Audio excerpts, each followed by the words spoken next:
నేను మీతో ఒక ప్రశ్న అడిగితే దానికి మీరు నిజాయితీగా సమాధానమిస్తారా? జంట లేకుండా పనిచేసే ఏదైనా వస్తువును మీరు ఎప్పుడైనా చూసారా? పగలు ఒంటరిది కాదు, రాత్రి లేకుండా అది అపూర్ణం. జీవితం ఉంది అంటే మరణం కూడా ఉంది.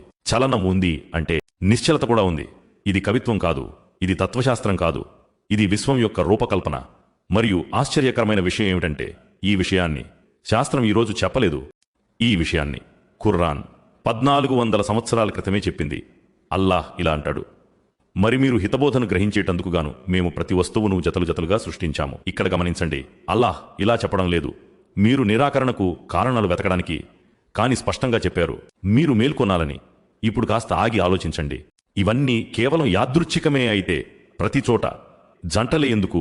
తరువాత ఇదే నిజాన్ని సూరహ్ యాసీన్లో మనిషి గర్వాన్ని చిన్నాభిన్నం చేసే విధంగా వివరిస్తుంది.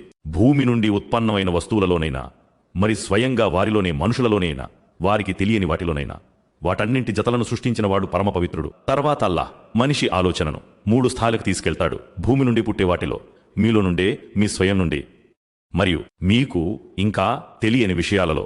ఈ చివరి వాక్యం సాధారణం కాదు. ఇది మనిషికి గుర్తు చేస్తుంది నీ జ్ఞానం పరిమితమైనది మరియు నీ ప్రభువు అపరిమితుడు.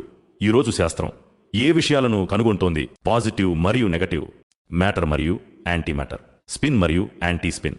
గుర్తుపెట్టుకోండి, ఇవి ఆవిష్కరణలు కాదు, వెలికితీతలు, అన్వేషణలు. ఖురాన్ అయితే ఇప్పటికే మనిషిని ఆహ్వానించింది. ఓ ప్రవక్త, వారికి చెప్పు, ఆకాశాలలో భూమిలో ఏ వస్తువులైతే ఉన్నాయో వాటిని కాస్త నిశిత దృష్టితో చూడండి. విశ్వసించని వారికి సూచనలు గాని హెచ్చరికలు గాని లాభదాయకం కాజాలవు. కాని ఒక విషయం స్పష్టంగా అర్థం చేసుకోండి, ఇమాన్ శాస్త్రంపై ఆధారపడదు.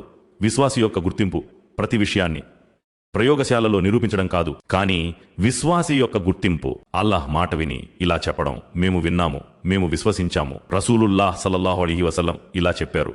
ఖురాన్ లేదా నీకు అనుకూలంగా సాక్ష్యంగా ఉంటుంది, లేదా నీకు వ్యతిరేకంగా సాక్ష్యంగా ఉంటుంది. సహాబాలు ఖురాన్ను సైన్స్ గ్రంథంగా మార్చలేదు. వారు దాన్ని హిదాయత్ మార్గనిర్దేశం గ్రంథంగా భావించి దాని ముందు తల వంచారు. ఇప్పుడు ప్రశ్న ఇది కాదు, శాస్త్రం నమ్ముతుందా లేదా?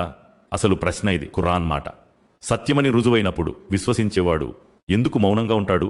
ఎందుకంటే సమస్య జ్ఞానంలో కాదు, విధేయతలో ఉంది.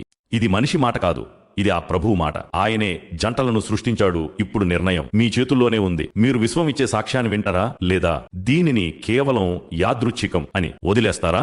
మీరు ఈ ఛానల్ కు కొత్తవారైతే, ఈ వీడియో మీకు నచ్చితే దయచేసి ఛానల్ ను ఫాలో, సబ్స్క్రైబ్ చేయండి, లైక్ చేయండి మరియు షేర్ చేయండి. మీ అభిప్రాయాన్ని కామెంట్లో లేదా స్క్రీన్ మీద ఉన్న నంబర్కు పంపండి.